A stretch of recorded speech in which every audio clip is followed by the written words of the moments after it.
BJP Bengal में बहुत बड़ा जीत गई है, पर क्या जीतना इज सफिशिएंट? क्या वो इनफ है? क्या उससे चेंज आता है? क्या यही बात रहती है सरकार उनकी है पर सिस्टम हमारा? और ये बात क्यों खड़ी हो गई है? दो पहलुओं में खड़ी हो गई। एक पहलू active political assassination, PA of Suvendu Adhikari, the probable chief minister, उनको किस बेरहमी और किस कोल्ड ब्लडेड प्लानिंग के साथ मारा जाता है। उसके बाद आरजे कर विक्टिम की मदर जो एमएलए बनी है, उनके घर के बाहर क्या हुआ। तो जो किलिंग्स हो रही हैं, अटैक्स हो रहे हैं, वो एक पहलू है गवर्नेंस का।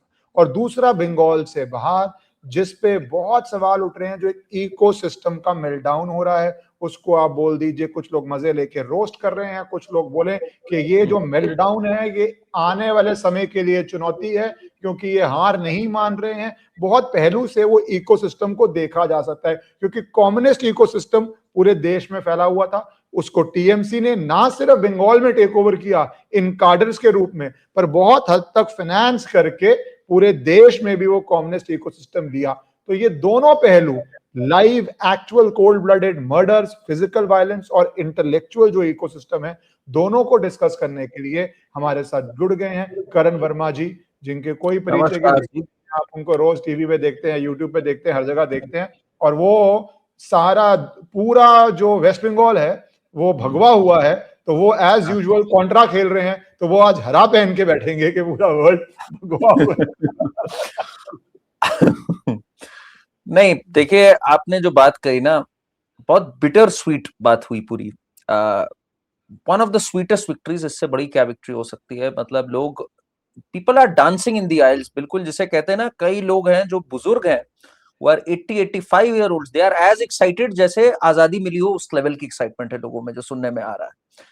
तो एक तो तरफ बहुत बड़ी जीत है, ये सिविलाइजेशनली बहुत बड़ी जीत है, और ये हिंदुओं की जीत है। सबसे मैं क्लियर बोलूं, ये इलेक्शन काफी पोलराइज्ड हुआ है, एंड हिंदू यूनिटी की जीत है। साथ में ये कोई छोटी घटना नहीं है। जो शुभेंदु अधिकारी के पर्सनल सेक्रेटरी हैं, I been following this man, he was just 42 years old.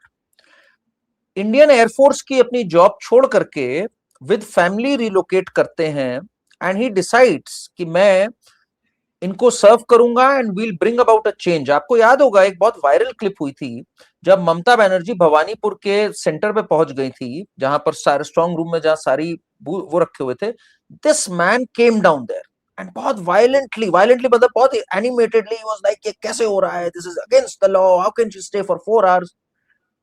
और वो बंदा आज हमारे बीच में नहीं है, ब्रूटली किल्ड।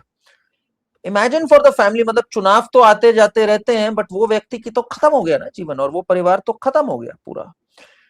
अब ये चीज एक बहुत बड़ा मैसेज है कि आप चाहे सीएम प्रोबेबल हो, चाहे अगले सीएम हो, ममता के गुंडे और टीएमसी के गुंडों में इतना दम है कि वो आप तक पहुंच सकते हैं। एक मतलब टेरर स्ट्राइक करने की कोशिश करिए, बेसिकली बिल्कुल एक डायरेक्ट वार है आपके हौसलों पे।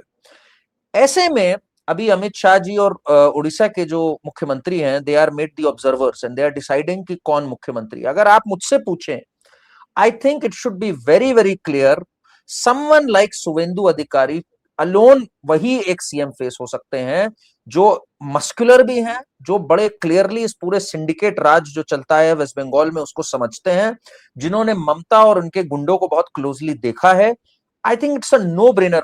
मेरे लिए पहले भी नो ब्रेनर था, बट अब जो पॉलिटिकल वायलेंस हमने पिछले 2 दिन में देखी है, I think the task is cut out बिल्कुल, कि भाई ये है टास्क, पहले दिन से लग जाओ इस काम पे। अदरवाइज पॉलिटिकल किलिंग्स तो ऐसे नॉर्मल बात करते हैं वेस्ट बंगाल में कई लोग, अरे ये तो होता ही है चुनाव में। It was almost insensitive, it was almost they had become numb कि ये तो होता ही है। पहली बार उन्होंने एक चुनाव देखा जिसमें one death is too much, but एक कांग्रेस के वर्कर को अगर हम हटा दे, there were no deaths, the safest election since 1951। तो इसलिए I think there is a huge task cut out. The CM choice needs to be very very clear right from the word go. It has to be Shubhendu Adhikari. करण, CM choice पे तो आएंगे ही कि शुभेंदु अधिकारी है, क्योंकि BJP likes to give a surprise shock. लोग तो असम पे भी क्वेश्चन पूछ रहे हैं कि भाई असम में भी क्या हेमंतवा बिस्वा शर्मा जी रिपीट होने जा रहे हैं? नहीं। एंड ऑनेस्टली कोई प्रिडिक्ट नहीं कर सकता बीजेपी क्या करेगी। हम लॉजिकल बात कर सकते हैं, लॉजिकली यस, असम में रिपीट होना जरूरी है मेरे हिसाब से। जैसे आप शुभेंदु अधिकारी का बोल रहे हैं, हेमंता बिस्वा शर्मा जिस तरह लेके गए हैं एक आइडियोलॉजिकल इंटेलेक्चुअल बैटल भी रीजन देते हुए, मस्कुलर पॉलिटिक्स तो जरूरी है, पर जिसे बोलते हैं ना ट्रू कांग्रेस फैक्शन के ऐसे लॉज फ्रेम करो कि उसके बाद आपका आधा 80% काम लॉ से ही हो जाए, वो कर रहे हैं। बट मैं पहले बंगाल पे आता तो उस पर भी आप टिप्पणी करना शाम पे, पर एक हुआ शुभेंदु अधिकारी के पीए पे, जो 20 साल एयरफोर्स में रहे, देश की सेवा करी, दुश्मन नहीं मार पाए, अपने देश में अपने मारे। सोचो। और दूसरा ये आप देखिए, जो दूसरा सबसे मोटिव पॉइंट था वो था आरजेकर रेप विक्टिम की मदर, उनके घर के नियर बीजेपी वर्कर्स एक क्रिटिकल बॉम्ब हल किए जाते हैं। तो जो टारगेट दोनों देखो, वन जिसने भवानीपुर से और उससे पहले नंदीग्राम से डायरेक्ट हराया ममता बनर्जी को और उसके स्टाफ ऑफिस में, और दूसरा आरजेकर विक्टिम के वर्कर स्टाफ घर के सामने तो जुड़े ही होंगे उनसे लोग, उसके ऊपर तो टारगेटिंग कितनी हाईएस्ट लेवल पे की जा रही है कि तुम लोग भी सेफ नहीं हो तो तुम्हारे कार्डर्स के साथ क्या होगा। एंड बहुत बड़ा सिंबोलिज्म है, जैसे बोला आपने, RG Kar is the turning point of this election. मतलब आज से 2 साल पहले जो गुस्सा लोगों में आया और वो गुस्सा रहा अलाइव, एंड जो इनसेंसिटिविटी थी टीएमसी गूंस की, मतलब रत्ना जी को while she was campaigning she was booed and she was shown posters go back. और अब जब वो जीत गई हैं, और मेरे हिसाब से सबसे इंपॉर्टेंट जीत थी, सबसे इंपॉर्टेंट 2 ही जीत थी और दोनों पे वार हो गया, शुभेंदु अधिकारी की जीत अगेंस्ट ममता बनर्जी एंड रत्ना जी की जीत, बोथ हैव बीन अटैक्ड। तो बीजेपी इसको लाइटली अगर ले रही है, मुझे लगता नहीं ले रही, पर अगर कोई एक इंकलिंग भी थी लाइटली लेने की, उनको एक रूड शॉक लगा है इससे, मेरा मानना है। The celebrations are cut short if you ask me to be honest right now, because lost lives and someone is very very critical इसमें one is very very critical, in fact the news is not very good जो आ रही है उनके बारे में भी। तो इसलिए जल्दी से परसों is when the swearing in happens, they need to come up with a name, they need to ensure, पहली बात तो बॉर्डर सील होने पहले 45 दिन के अंदर बहुत जरूरी है। बॉर्डर का एक डेटा मैं आपसे अगर शेयर करूं, नित्यानंद राय जी जो एमओएस है होम के, इन्होंने एक रिटर्न रिप्लाई दिया 2025 जुलाई या अगस्त में, इफ आई रिमेंबर करेक्टली, अक्टूबर में। उसमें इन्होंने पूरा ब्यौरा दिया है क्या क्या अनफेंस्ड बॉर्डर से आ रहा है, द वेपन्स, द ड्रग्स, पूरा कायदे से दिया हुआ चिट्ठा इन्होंने, आप लोग अगर सर्च करेंगे तो आपको पूरा दिखेगा, the gold smuggled, the cattle smuggled, पूरा आंकड़ा है इनके पास। They better crack down on this because weapons वहां से आ रहे हैं। हमने बांग्लादेशी एमपीज का सुना कि अरे अब तो बड़ी दिक्कत हो गई, ममता के साथ बुरा होगा, अब तो डिपोर्ट किए जाएंगे अगर आपने बॉर्डर नहीं सील किया। और मेरा मानना है एक जगह आप सिंबोलिज्म में मात खाए हो, दैट वाज जब बांग्लादेशी हिंदूज के साथ बुरा हो रहा था, तब एक बहुत स्ट्रॉन्ग मैसेज और कुछ एक काइनेटिक एक्शन जाना चाहिए था। मैं नहीं कहता एक फुल ब्लोन जाना चाहिए था, but something should have gone. ये जो क्रॉस द बॉर्डर एक अंडरस्टैंडिंग चल रही है, ममता बनर्जी जो किसी से ढंग से नहीं बात करती है, वो बांग्लादेशी एमपी से और उनको कॉन्ग्रेचुलेट करने में और उनको हैप्पी बर्थडे विश करने में कभी पीछे नहीं हटती। तो ये एक मैसेज अगर नहीं जाएगा, इनकी कमर नहीं टूटेगी। साथ में एक हमारे पास योगी मॉडल भी है। आई मीन शुभेंदु अधिकारी जी ने योगी जी के जिस तरह से पैर छुए, बिल्कुल नतमस्तक होकर, गैंगस्टर एक्ट को जिस तरह से योगी जी ने यूज किया, राइट। फिर पब्लिक प्रॉपर्टी में जब इन्होंने अटैचमेंट ऑफ प्रॉपर्टीज करी, compensation of damages to public and private property में, फिर एक पहले सीआरपीसी में होता था, आप बेहतर बता पाओगे, एक सेक्शन 83 होता था, अब आई डोंट नो इसमें क्या है, which was if you are absconding then also your things can be attached, then preventive detention, proclaimed offender on, correct। तो these things need to be used and जल्दी से जल्दी अगर एक्शन हमें नहीं मिला, इनके हौसले और बढ़ जाएंगे। दिस मैन जिसने ये किया है शुभेंदु अधिकारी के पीए के साथ, इसको he needs to be hunted down boss। इसको हंट डाउन करके you have to make an example out of him. Yogi ने कैसे खत्म किया वहां पर क्राइम, काफी कम किया, मैं कहूंगा खत्म तो अभी भी नहीं हुआ। बड़े लोगों को, the big fish was targeted. I mean जब उन्होंने जब विधानसभा में योगी जी ने कहा था अतीक मिट्टी में मिलने जा रहा है, लाइक लिटरली 21 दिन में मिट्टी में मिल गया वो। तो आपने अगर ये सब नहीं किया, I think only Suvendu Adhikari can do it. People are saying एक सिंबोलिज्म होगा कि एक महिला को बनाया जाए, बिकॉज महिला ने नो डाउट बहुत तगड़ा वोट दिया। वी आर बियॉन्ड सिंबोलिज्म इस समय, we need deliverables, otherwise West Bengal आप संभाल नहीं पाओगे। देखिए करण, सिंबोलिज्म ना होती है सामान्य स्थिति में, कई जगहों पे आप सिंबोलिज्म कीजिए, आपके पास पूरी ऑप्शंस हैं, आप जरूर कीजिए। कई जगहों पे मेरिटोरियस वुमेन लीडर्स होंगी, उनको भी बनाइए। कई जगहों पे सिंबोलिज्म कीजिए, कई जगहों पे तो मेल भी सिंबल ही है। किस रीजन से बनते हैं, वो भी किसी जाति का सिंबल होते हैं, इसलिए बन जाते हैं। वो रियलिटी ऑफ पॉलिटिक्स है। तो मेल भी सिंबल है, कोई ऐसा फीमेल सिंबल की बात नहीं है। बट यहाँ पे you need the most efficient person, because ये जगह पे आप यू कांट, क्योंकि अगर आपने एजेंडा सेट नहीं किया पहले 45 दिनों में, तो फिर आपकी सरकार को वो देखेंगे एक वीक सरकार की तरह, देखेंगे। अरे अभी जैसे बोला, दोनों हाईएस्ट जगह आपने अटैक कर दिया, दोनों प्रेस्टीज बैटल्स जो बोलते हैं, दोनों प्रेस्टीज बैटल्स में आपने उनकी टीम पे, वर्कर्स पे, कार्डर्स पे तो आप कर रहे हैं।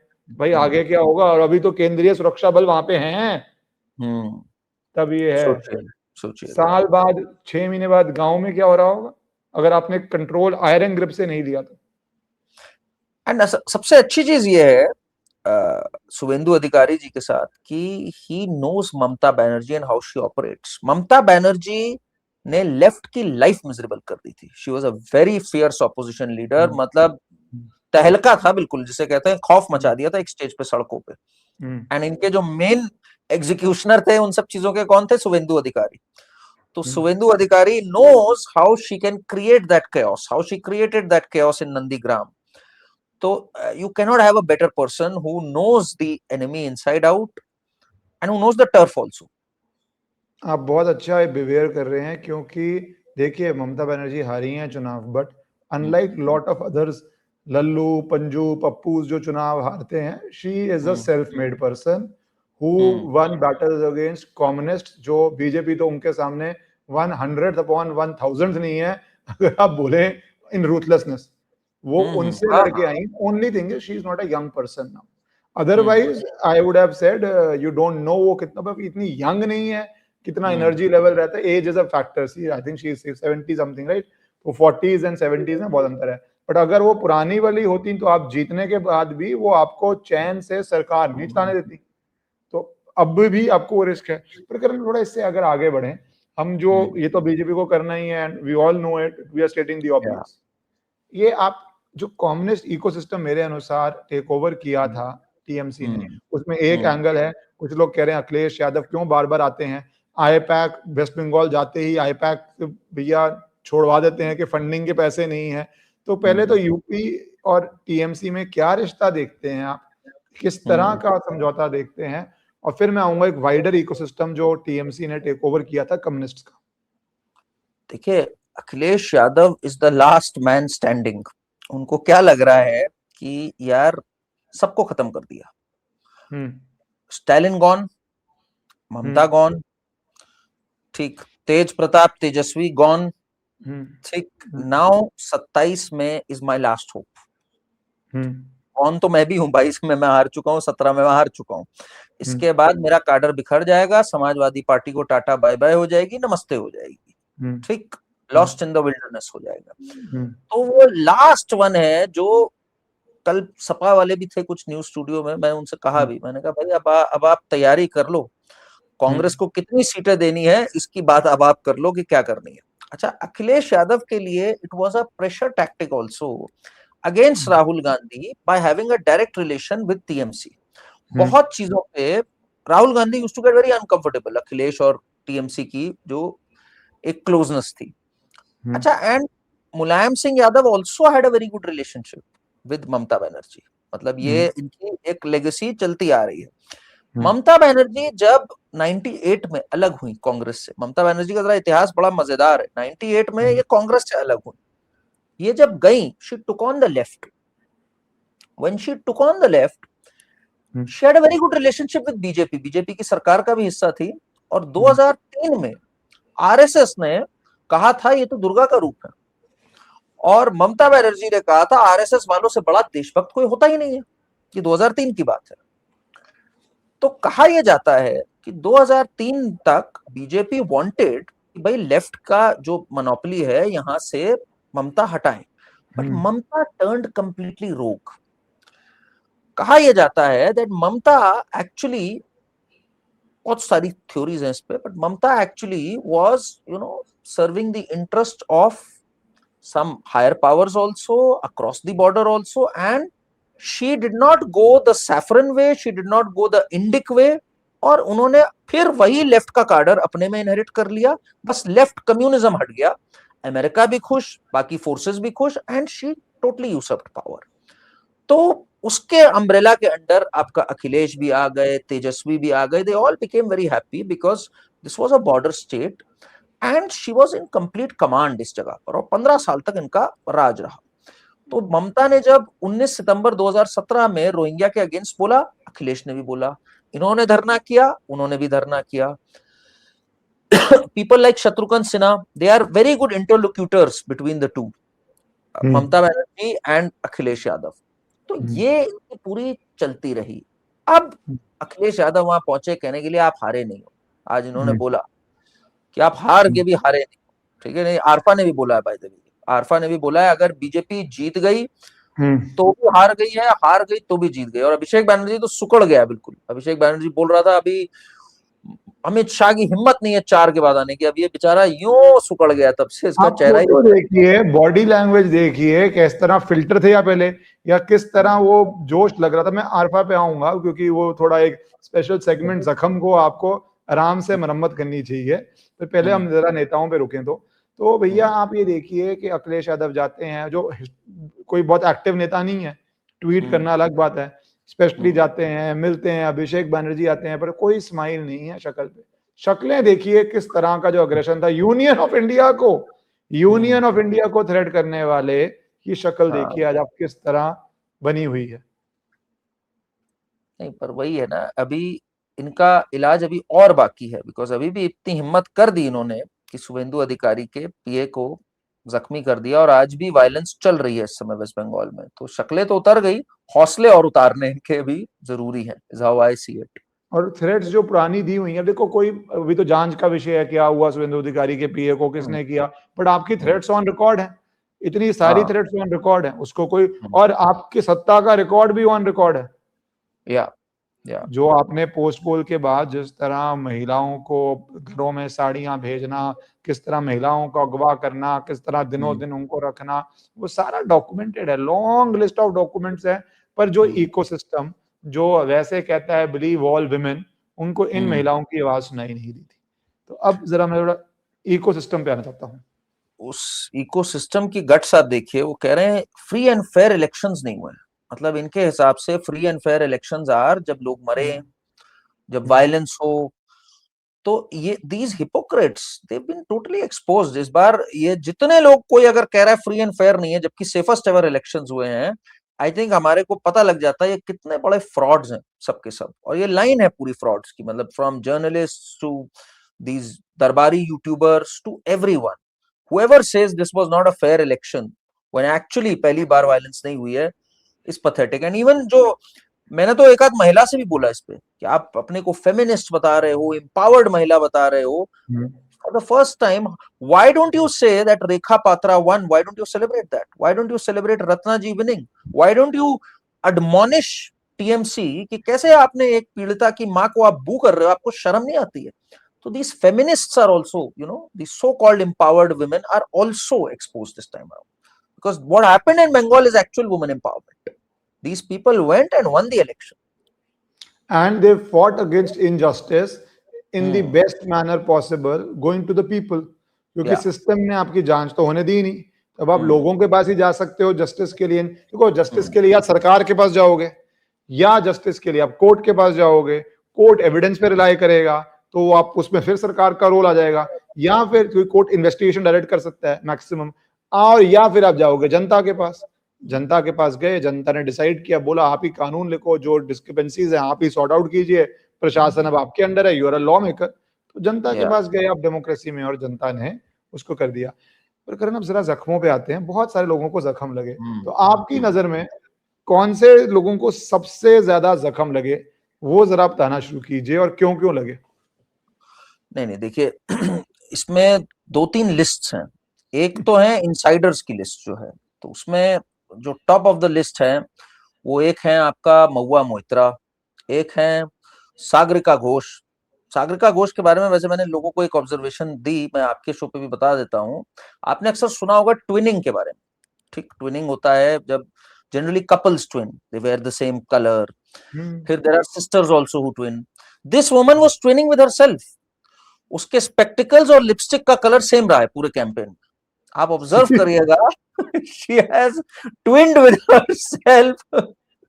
ये बहुत सीरियस ऑब्जर्वेशन है, मैं आपके दर्शकों से कहूंगा कोई फोटो देख लीजिए। ये मैंने पहली बार एक विचित्र चीज देखी। She did not twin with Rajdeep, her spectacles and lipstick are of the same colour पूरे कैंपेन में। तो this was a unique fashion trend also that No idea, viewers, you can see this. I have zero idea. हाँ, and plus जो उसका कमाल का जो सबसे मुझे बढ़िया मेल्टडाउन लगा वो था 6 बजे। तो 6 था, 6:30 था जब मोदी जी आ रहे थे इधर पार्टी हेडक्वार्टर, जीतने जा रहे हैं भाई। तब इसने एक वीडियो डाला, इसने कहा Mamata Banerjee is winning and she is going to become the CM for the 4th time. It is just that the ECI is not uploading 70 seats का data. Otherwise, be rest assured, Mamata Banerjee is winning. She'll be the 4th time. बजे बोल रही थी ये? 6:30 बजे इसने बोला है, 6 से 6:30 के आसपास। समझ रहे हैं आप? डेल्यूजनल, गॉन बजर्क हो गया है ये। तो ये एक थी। फिर महुआ मोइत्रा को तो करण जी बहुत कठोर हो गए हैं, आप लोगों के फैशन को भी आप एंजॉय नहीं करने दे रहे हो। मैंने तो बहुत तारीफ करी। आदमी हैं आप। मैंने कहा मैंने ऐसी ट्विनिंग नहीं देखी। I used to think that twinning is just someone with someone. I didn't know that yourself you can twin like this. Sir, you are not intellectual enough to have high fashion sense. I'm sorry. You know, आपको मैं बोलता रहा हूँ, हम लोगों में, आप लोगों में, हम लोगों में ये फैशन सेंस नहीं है। ये फैशन सेंस आती है अलग जगह से। मैं तो वही मैंने आपसे कहा ना कि भाई ये होता है, यही नहीं मुझे पता था। ये तो मैंने ऑब्जर्व किया तो मुझे पता लगा कि also something like this can happen. फिर एक वो थी, वो तो अभी घुसी हुई है कहीं, सयोनी घोष जो थी। ओ यस, वो जो शिवलिंग वाली ना, जो जिसने बोला हमारे हृदय में है काबा, नयन में मदीना। मतलब कि देखो, मूर्खता एक होती मूर्खता, एक होती सयोनी घोष लेवल मूर्खता। हिंदू बहुल इलाकों में जाकर जब हिंदुओं का नरसंहार हो रहा है बांग्लादेश में, ये गाना गाती है कि हमारे हृदय में है काबा, नयन में मदीना। तो भाई ऐसे अगर दोस्त हो आपके, ऐसे कैंपेनर्स हो ममता बनर्जी के, तो दुश्मनों की कहाँ जरूरत है फिर। तो मैं तो इसको स्टार कैंपेनर मानता हूँ। महुआ को भूल गए आप? महुआ को भूल गए आप? अरे महुआ का तो एक आपको बताता हूँ मैं। महुआ ने बोल दिया, आपने शायद देखा होगा, कि गुजराती फ्रीडम फाइटर्स कहाँ थे। There were no Gujarati freedom fighters except for Veer Savarkar. पहली बात तो Veer Savarkar was not a Gujarati, he was a Maharashtrian, ठीक। उसके बाद ये कहती है there were no Gujarati freedom fighters। अब पहले तो सरदार वल्लभ भाई पटेल को भूल गई, जो बिल्कुल ही एक इमीडिएट नाम आता है, बट चलो उसको छोड़ो। इतनी लंबी लिस्ट है यार क्या। अब भवानीपुर में there is a huge Gujarati vote bank. तो जो रूमर्स आई है सुनने में कि Mamata Banerjee is livid with Mahua Moitra right now. तो शुभेंदु दादा को उसको भी एक चिट्ठी लिख करके देना बनता है, थैंक यू नोट देना बनता है। महुआ मोइत्रा ने भी बड़ी मेहनत करी है इसमें बीजेपी के लिए। तो ये सब स्टार्स हैं मेरा ख्याल है। तो ये सब अब सदमे में है, कोई समझ नहीं पा रहा है। सदमे में नहीं है। मैं एक और एंगल ऐड करूं, मुझे लगता है ये जो आप बोल रहे हैं ना 6 बजे भी जीत रही हैं, महुआ मेरे ख्याल से उस दिन तो बिल्कुल साइलेंट थी, रेडियो साइलेंट थी, बाद में अग्रेसिव हुई रात को जब लोगों ने पॉइंट आउट किया कि नहीं, उसने भी बोला 70 सीट्स अपलोड नहीं हो रही, उसने भी चीखते हुए 5 बजे बोला है ये बात। हाँ, मैं क्यों बोल रहा हूँ आपको, क्योंकि अभी बड़ा सवाल ये है कि अगर ममता बनर्जी दिल्ली जाएंगी तो इनमें से एक को तो रिजाइन करवाएंगी। इतने जो मेंबर्स ऑफ पार्लियामेंट है, अब लोकसभा में अगर रिजाइन करवाया, चुनाव लड़ना पड़ा, तो अब आप ये भी नहीं कह सकते she such a huge mass leader, 2 बारी 2 चुनाव में सीट हार गई हैं, तो वो सेफ रूट नहीं है। कई बारी होता है कि आप चुनाव हार जाते हैं 15 साल की एंटी इनकम्बेंसी के बाद, बट आप खुद में बहुत बड़े नेता होते हैं। देखिए वो बहुत बड़ी नेता थी, आज उनकी छवि क्या, लालू प्रसाद यादव बहुत बड़े नेता थे, चुनाव जीतते थे, बाद में उनके नाम पे ही चुनाव हारे जाते थे। दिग्विजय सिंह एक टाइम पे प्रिज्यूमेबली बहुत बड़े नेता थे, पर उनके, तो ये बहुत बड़ी नेता थी, इसको एक्नॉलेज करना चाहिए, करना जरूरी है, जो भी फैक्टर्स रहे हों। बट आज क्या है, ये 2 चुनाव हार चुकी हैं, तो लोकसभा तो अनलाइकली लगता है पॉलिटिकल, अगर आप कैलकुलेशन देखें। भाई राज्यसभा में किसका रिजाइन दिया गया? नहीं, एक कंटेंडर है। देखिए, आपने कौन? बोला कि मेल्टडाउन्स किसका है, तो एक ने बोला था कि भाई मैं अपना जो बाल है वो मुंडवा लूंगा अगर कोलकाता में भाजपा एक सीट भी जीत गई अच्छा। तो उन शख्स का नाम है डेरिक ओब्रायन। तो मैंने बहुत लोगों से रिक्वेस्ट किया है, जो जो लोग प्रतिष्ठित लोग हैं, आप भी एक प्रतिष्ठित वकील हैं, तो आप भी भाई एक इवेंट ऑर्गेनाइज करा सकते हैं। डेरिक ओब्रायन की एक मुंडन सेरेमनी होनी चाहिए, मेरा मानना है, क्योंकि 6 सीटें मिल गई कोलकाता में, उसमें तरह तरह के उस्तरे आए, उसमें सब लोग इनवाइटेड हों। और इन्होंने एक दो चीजें और बोली, बहुत गोधा गोधा गोधा बहुत बोला है। तो भाई अगर उस्तरा चलवाने के बाद उनको गधे की सवारी करने का शौक है, तो ये सेवा भी इनको दी जा सकती है। तो ये बंगाल में बहुत अच्छे से हो सकती है सेवा, तो इनको दिल्ली से बंगाल बुलाया जा सकता है। इन्होंने एक बार नहीं, कई बार बोला। एक बार मैं I will shave my head, shave my head बोल रहे थे। हाँ आई विल शेव माई हेड। और बगल में यही बैठी थी, सागरिका बैठी हुई थी। ठीक, ये बड़ी वायरल क्लिप है, आपसे मिस हो गई होगी। तो हम लोग सब, कई लोग कह रहे हैं कि भाई इनका मुंडन सेरेमनी कहाँ है, कब है, उसका एक भव्य आयोजन किया जाए। तो इसलिए भाई ये एक अच्छा सेक्युलर इवेंट होगा, बिकॉज हजाम भी इनके विशेष वर्ग से आएंगे, वो भी तरह तरह के उस्तरे होंगे, इनको भी ऑप्शंस देने चाहिए, and it should be celebrated. So I think he will be called. Man should always be man of his word. अगर ऐसा बोला है हाँ, तो फिर ये भी बोला, फिर इस पूरे चुनाव में बड़ी बदतमीजी करी उन्होंने। तो पहले तो क्विज खिलाते थे तो हम लोग को लगता था बड़ा भाई सोबर व्यक्ति हैं, बाद में इनकी असलियत पता लगी। इसने बोला है Narendra, he is always referred to Modi ji as Narendra. हाँ, नरेंद्र, अगर हिम्मत है तो रिजाइन करना और अपने शब्द पे जीवित रहना। शब्द पे जीवित रहना बहुत बड़ी बात होती है। तो मेरा मानना है ये तो अपने शब्द पे 100% जीवित रहेंगे, इसलिए इनकी इस पे देखिए मदद करनी चाहिए। मानसिकता देखिए, एक ये नरेंद्र प्रधानमंत्री हैं भारत के, आपको पसंद हो ना पसंद हो आपकी मर्जी है, भारत के प्रधानमंत्री हैं भैया, थोड़ा तो रख लीजिए आप। मैं चाहता हूं आपको, मेरा एक अपना एक्सपीरियंस है, आज आपसे शेयर करता हूं। जब मैं कोर्ट में थे, नेशनल हेराल्ड का केस चल रहा था, तो डॉक्टर मनमोहन सिंह आए थे उस हियरिंग में, जब सोनिया गांधी जी और राहुल गांधी जी की वो होनी थी। तो बहुत कम लोग अलाउड थे, सभी एसपीजी प्रोटेक्टीज थे, ये थे। तो कोर्ट के अंदर, ट्रायल कोर्ट्स में बहुत कम चेयर्स होती हैं, 2 रोज होती हैं, उस छोटा सा कोर्ट था। तो वो आए, सब चेयरें थी। मैं अपनी चेयर से उठा के, एक सीनियर सिटीजन है, प्राइम मिनिस्टर, जबकि हमारी साइड अलग थी, हमें कोई उठने की जरूरत नहीं थी, मेरा कोई लेना देना था। एक आपकी रिस्पेक्ट होती है for a senior citizen, forget prime minister, उसमें हम भी बहुत यंग थे। तो a senior citizen is coming, a former prime minister of India is coming, you get up and you give respect, even though you're fighting a case against his interests. इतनी तो आपको इज्जत होनी चाहिए। और यहाँ पे आप भारत के प्रधानमंत्री को नरेंद्र नरेंद्र नरेंद्र करके बात कर रहे हैं। अरे तो महुआ मोइत्रा ने कैसे बोला, mister extortionist, mister murderer, mister तड़ीपार, that's how she is called out Amit Shah. Then Kalyan Banerjee, आप तो सुप्रीम कोर्ट में, Kalyan Banerjee happens to be a senior advocate in the supreme court. उसने कहा अमित शाह के तो खून में गुंडई है, इसको भी लटका देंगे, ही इज अ जल्लाद। तो लैंग्वेज की तो हम बात ही ना करें, जो टीएमसी जिस गटर लेवल पे ले गई इस चुनाव को, तो ये उस पे एक बहुत बड़ा थप्पड़ है। देखिए, बहुत बड़ा थप्पड़ है। एंड इनका जो इकोसिस्टम की अब हम बात कर लेते हैं, ये तो हमने इनसाइडर्स की बात कर, ये तो क्लास 1 एयर्स थे ना, क्लास 1 से बात कर रहे हैं। तो उसके बाद फिर जो आए, उसमें सबसे पहले तो भाई आरफा आई। आरफा, रिचा चड्डा एंड कुणाल कामरा, इन तीनों ने बिल्कुल 15-15 मिनट में ट्वीट्स करने स्टार्ट कर दिए। बिल्कुल नजर आ रहा था आपस में इन्होंने कॉन कॉल करी और कहा लिखना स्टार्ट करते हैं। तो रिचा चड्डा ने कहा कि भाई ये तो अब मिलिट्री को बुला के चुनाव होगा, जैसे पहली बार हो रहा हो, मिलिट्री को बुला के चुनाव किया और ठप्पा लगवाया और खत्म कर दिया चुनाव। ठीक है, मजा। फिर कुणाल कामरा तो भाई एक stand up, he is the joke now. ठीक है, now he is the joke, he has nowhere to hide now. अब उसके समझ में नहीं आ रहा, एक वेस्ट बंगाल छुप सकता था, एक तमिलनाडु का अभी भी थोड़ा क्लियर नहीं हो रहा है। I don't know if he can still hide इन तमिलनाडु, तो वो भी नजर रखे हुए है अलायंसेस के ऊपर, उसके लिए तो एक हाइडिंग प्लेस है वो, मोर देन एनीथिंग। तो उसने कह दिया कि this is death of democracy, armed, how the state was armed against us.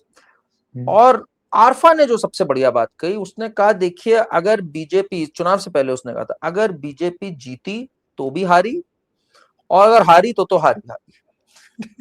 तो ये जो टिपिकल वोक्स होते हैं ना, मतलब वोक मेंटालिटी का ये टिपिकल एक एग्जांपल है कि अगर तुम जीत गए तो पक्का तब भी तुम हारे हो, क्योंकि इतना कुछ करके जीतना है। और एक अकेली महिला ममता, उससे कोई पूछो, इस अकेली महिला के राज में इंडिया में number 1 acid attacks West Bengal में।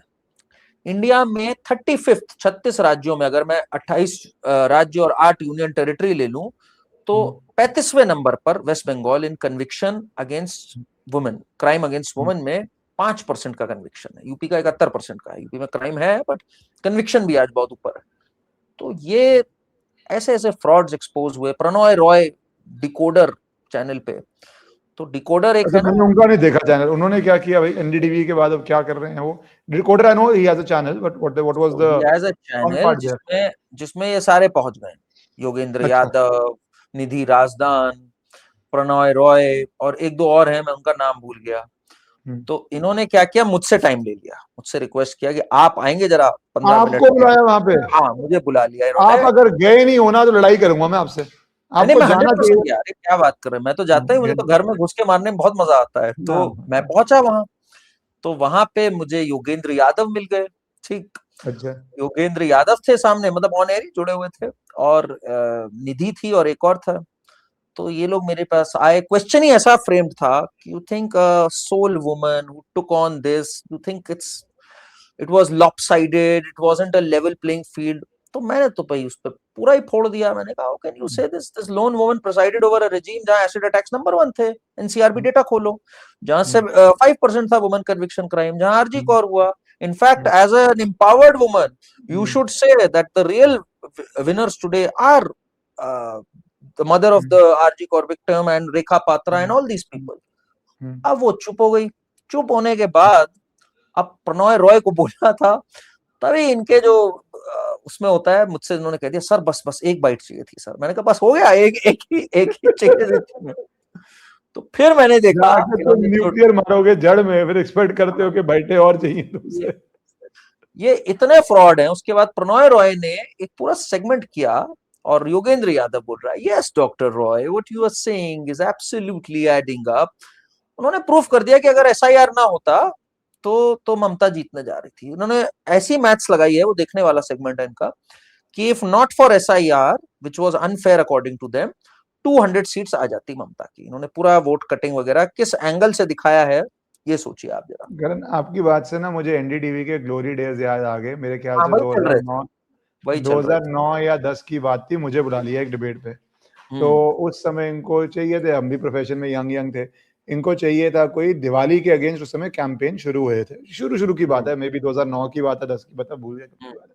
तो मुझे बुलाया ये सोचने के लिए कि भैया हम सब बोलेंगे दिवाली इस तरह होती है और तुम दिवाली में पटाखे बजाते हो, ये तुम्हारा नहीं है, तुम लोगों के लंग्स वंग्स खराब कर रहे हो पूरा। अब unfortunately for them they were used to that time, एक बहुत स्ट्रेटेजी होती थी कि आप राइट विंग से द वर्स्ट पॉसिबल वॉइस को बुलाते थे, या फिर बिल्कुल एक यंग वॉइस को बुलाते थे कि वो बिल्कुल आपको लगे उसको घुमा फिरा के कि भैया कि इनको तो समझ ही कुछ नहीं है, ये जो राष्ट्रवादी विचारधारा वाले हैं इनको तो अकल ही कुछ नहीं है। तो मैं यंग कैटेगरी में आया, अभी इतना एक्सपोज नहीं थे, तो इनको पता नहीं था भाई क्या बोलेगा। मैंने कुछ डाटा निकाला उस समय ना, आज भी चेक कीजिएगा आप, डॉक्टर्स की रिपोर्ट थी कि जो स्मोक होता है उससे मच्छर मरते हैं, मलेरिया कम होते हैं, एमसीडी की रिपोर्ट्स थी, ठीक है, एंड डॉक्टर्स की रिपोर्ट थी। अब तो वो सारी गायब हो गई, अब now the prevalent view has become very different. तो मैं वो रिपोर्ट लेके बैठ गया, फिर मैंने सवाल पूछा, मैंने कहा भैया एक बात बताओ, ईद में क्या होता है? और वो उस समय तो आपको पीक याद है, हाउसिंग सोसाइटीज के अंदर क्या काट रहे थे, जहाँ पे नॉर्मल लोग, in the sense the entire society is living. मैंने कहा क्रिसमस में क्या होता है, यूरोप में क्रिसमस के अगेंस्ट क्या कैंपेन्स हैं। जब मैंने 4 मिनट बोला, उसके बाद इन्होंने मिड डिबेट के अंदर चुप किए, वापस कभी नहीं आए। उसके बाद जिंदगी में मेरा फोन नहीं बजा एनडीटीवी का। जो आपने आज बोला ना, मुझे उससे एकदम वो याद आ गया कि इनकी जड़ में जो घुस के आप मारो ना, और प्रिपेयर्ड लोगों से इनकी बहुत टेंशन हो जाती है, because they don't see they except having an English accent at that time, they can't answer a logical thing, and they can't answer doctor's statement, they can't answer MCT studies. So what do you do? No, but I was very ashamed of the fact that Pranoy Roy at this age, मतलब एक certain experience और gravitas से आप hold करते हो, he ran this agenda last night, मतलब last night क्या 2 दिन पहले, कि बिल्कुल एसआईआर की तरह से हुआ है ये। मतलब आपको एक वो भी आनी चाहिए यार, रेप हुए हैं लोगों के, होटल्स वर बुक्ड 2021 के जो वो, not a word on that. The nation has missed out on a strong woman as the CM. This strong woman, what was she doing?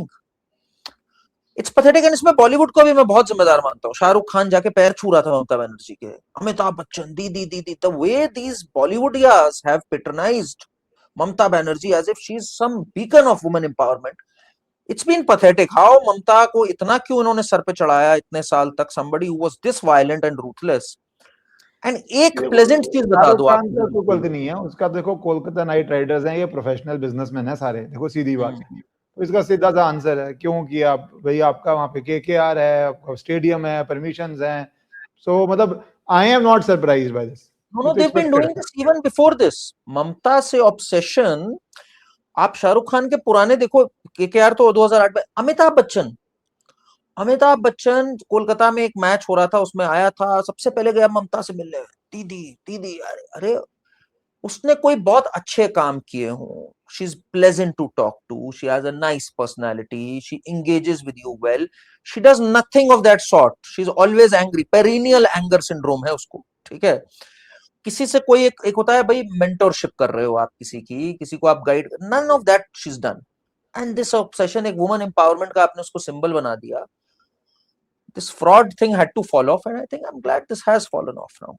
It has fallen off, but let's hope that it जो BJP के governance challenges हैं, क्योंकि बहुत जगह वो ऐसा ना हो कि आप साल बाद बोल रहे हो कि कुछ बदला नहीं, क्योंकि करने को बहुत कुछ है. दो I noticed one thing, ending part में बोल दूं, एमईए की आज स्टेटमेंट आई है कि बांग्लादेश को रिफ्यूजीज वापस देने पड़ेंगे. सो ये डबल इंजन जो बोलते हैं, अगर एक्चुअली जमीन पे किया, क्योंकि इसमें केंद्र का बहुत रोल है रिफ्यूजीज भेजने में, क्योंकि बांग्लादेश तो आप नेशन टू नेशन ही बात करोगे. तो अगर ये वाला एंगल, मेरे हिसाब से law and order inside Bangladesh, ये जो इकोसिस्टम है, ये तो चलो डिसमेंटल होगा नहीं होगा एक अलग ही बात है. और दूसरा कि रिफ्यूजीज वापस भेजना, ये दोनों अगर आपने नहीं किए after having the entire east with you in a sense, तो फिर ये बहुत बहुत बड़ा हिस्टोरिक मौके का लॉस होगा, और ये मौका अभी वापस शायद आए ना आए.